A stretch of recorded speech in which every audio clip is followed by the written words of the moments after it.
There's a book called Ordinary Men. Ordinary Men is a book about, it's the best book of its type. Maybe it's the only book of its type. It's possible, but it's plotted much like Breaking Bad in some sense. It's a story about these German policemen in the early stages of World War II. And they were guys who were old enough to be raised in Germany really before the Hitlerian propaganda came out in full force. You know, if you were a teenager, say in the 1930s, you were going to be pulled right into the propaganda machine, and maybe you were part of the Hitler Youth, and like you were raised in that, you know. But if you were older, then you were raised before that, and you're not as amenable to propaganda once you're older than about, well, I would say about 22 or something like that. It's pretty young, actually. If you're going to make a soldier, you have to get a soldier young, because once people are in their early 20s, say, they already have their personality developed.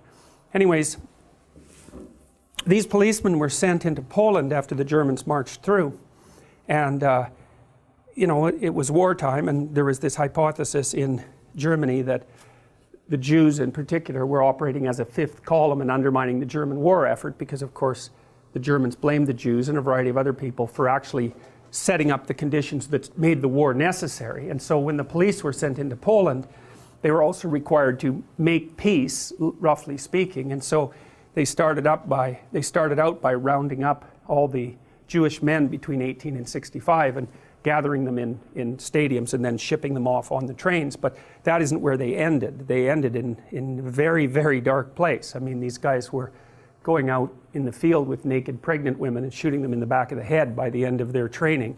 And what's really interesting about that is that their commander told them that they could go home at any time. So this is not one of those examples of people following orders. And the reason they didn't, roughly speaking, there's many reasons, but one of the reasons they didn't is because they didn't think it was comradely, so to speak, to leave the guys they were working with to do all the dirty work and run off.